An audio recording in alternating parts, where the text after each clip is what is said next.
Hello, everyone. I'm Tommy. And I'm Susan. And today we're going to talk about the SCARF model and how it is a tool for understanding ourselves and others during change, especially rapid change. So, speaking of rapid change, probably an understatement to say that the world feels upside down right now. So, why is that? And in particular, in, in the context of the SCARF model and what we're going to talk about today. So I think you're right. I'm feeling it. I'm sure everybody's feeling like there's just no stability. There's no certainty. All of our structures, our operating structures, getting up, going to work, going out with friends, all the things that we're used to doing is just gone. And so that impacts us in a variety of ways. And so I think the SCARF model really helps us to understand what are those five domains that we may be feeling a little discomfort in, and what steps can we take to both increase our certainty and increase our comfort level, but also to help others do that as well. So, I know you're going to get into what those specific domains are in the model in just a minute. You mentioned change. So, it's kind of a truism. Life has changed. The only thing in life that's certain is change. We know that. But what's the difference between just kind of say maybe normal change that we all deal with and this kind of rapid change that we are currently experiencing and the impact of that difference? Sure. So we all go through changes regularly. I mean, nothing stays the same for very long. And a lot of those changes are subtle, so we don't necessarily notice them. We also may have big changes in our life that is an event, and then we get through it and we have a little time to sort of rest and recoup from it. Hmm. The difference between that and rapid change that we're experiencing now is that there are so many changes happening and so much information that's changing that we really feel sort of unstable, like we're walking across a high wire and just trying to keep our balance. And so that is the main difference. There's too many changes. They're all happening so quickly. There's not enough information, or the information is changing. And so I'm just not feeling like I know what direction to go. And I feel like I'm being bombarded with the next change, the next change. And so we might be feeling a lot of fatigue and anxiety and fear around what's happening around us. So, a couple of things. One, then I'm hearing what you're saying is a key part of this is perception of what's happening, right? Yes. So, it's not just what's objectively happening in the world, it's really more about my perception and reaction to that. Exactly. So our brains have one operating principle, and that is to survive. And in Hmm. order for us to survive, we have to be able to predict what's going to happen and have a certain sense of safety or certainty around events and outcomes. So we tend to gravitate towards those things that we believe will give us a reward or make us feel good, and we tend to avoid things that are a threat. And change is a threat, right? And this uncertainty feeling that we have is also giving our brain a threat signal. So it's really important that we find a way to navigate through this. Okay, so then let's get into the model. And I suspect that one of the other aspects of uncertainty is not only do I not know what's going on around me, also probably don't have a great way to understand what I'm experiencing within me, which is where I think the SCARF model is really helpful because it kind of helps name some of the different elements. So maybe let's go into the SCARF. What does SCARF stand for and the relationship of these different elements? Sure. And, our perception is our reality. So we don't necessarily have these things, but we have a sense of those things. Mm. We're constantly scanning our environment to see, how can we improve in any of these areas, and how can we avoid things that decrease these areas for us.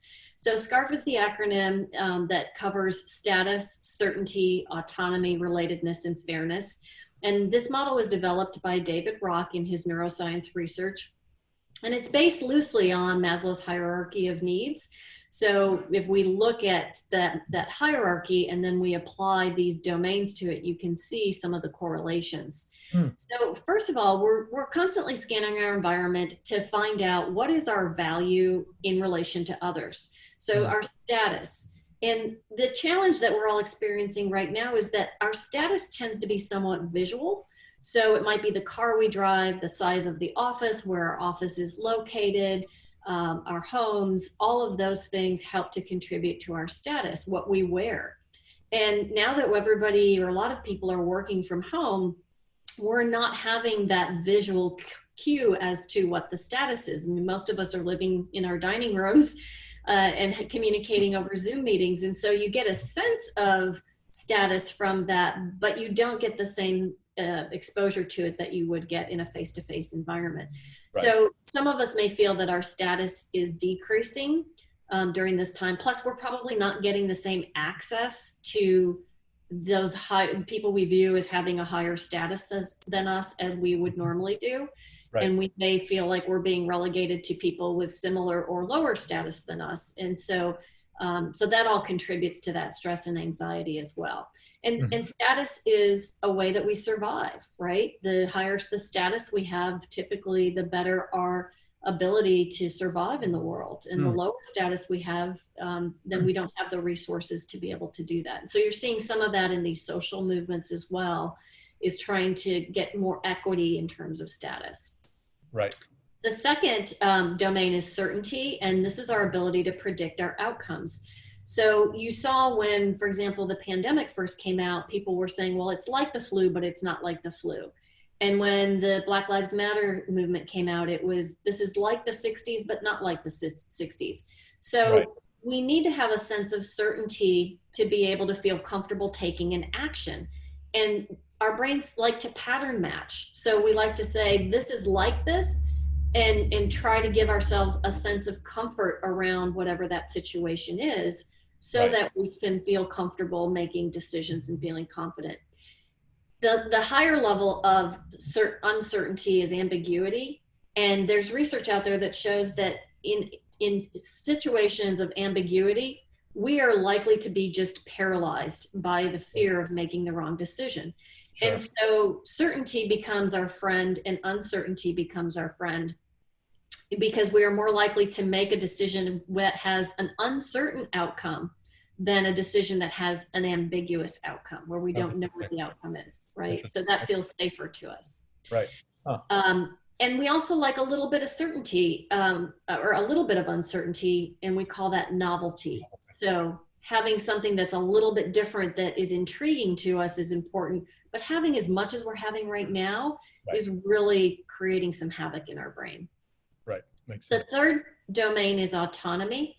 And this is our sense of control over our own efforts. And so some of the changes that we may be making in our lives are driven by our own decisions, and some of those are being imposed on us. So you're seeing some resistance to those that are being imposed, like stay at home, wear a mask, those kinds of things are creating a decrease in our sense of autonomy. And so we're exercising our rights to do things to try to increase that sense of autonomy.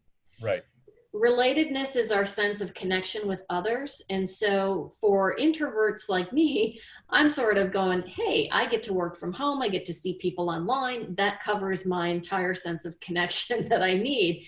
But others who are very extroverted are really struggling because they need to be in the same space with other people. Body language, as you mentioned earlier, and being able to read people's facial expressions is really important. And some people just are having a hard time doing that in a virtual environment. So feeling a sense of connection with others is important. And then fairness, this is our sense of justice, or that what is happening is fair. So you might have seen in previous situations in work where some groups were able to telecommute and that was seen as a benefit, and other groups weren't. Right. So their fairness meter kind of went down, and they said, well, why do they get to telecommute and we don't?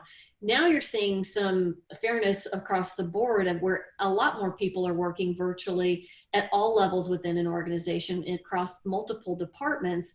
And so you're seeing that equity level come up just a little bit. So those are just some ways that it might play out in our current environment. Well, and then, so with this kind of underlying theme of balance and being on a highway, we're getting buffeted from multiple directions, one or two, but 5 or 10. And when you were talking about fairness, right? Fairness is very much a sense of balance. If things are out of kilter, then we respond to that. I'm wondering then about the relationship between the different pieces. So like It sounds like this also suggests ways that we either do or can compensate to stay balanced by understanding this model, and then how we can maybe increase certain things to compensate for other certain areas being lower. So maybe talk about that from the context, okay, how do we use this to kind of keep ourselves balanced or help those around us that we're working with stay balanced? Great question, Tommy. And when we are experiencing change, all five of those domains are in threat response. So all of them, we're sensing a decrease. The way that you can get your balance back is to pick one or two that you can actually increase by making certain choices or decisions. For example, you may decide that now is the time to change your career, right? So that's taking a sense of autonomy and elevating that, and it's allowing you to then create some certainty of what is your life going to look like in the next normal.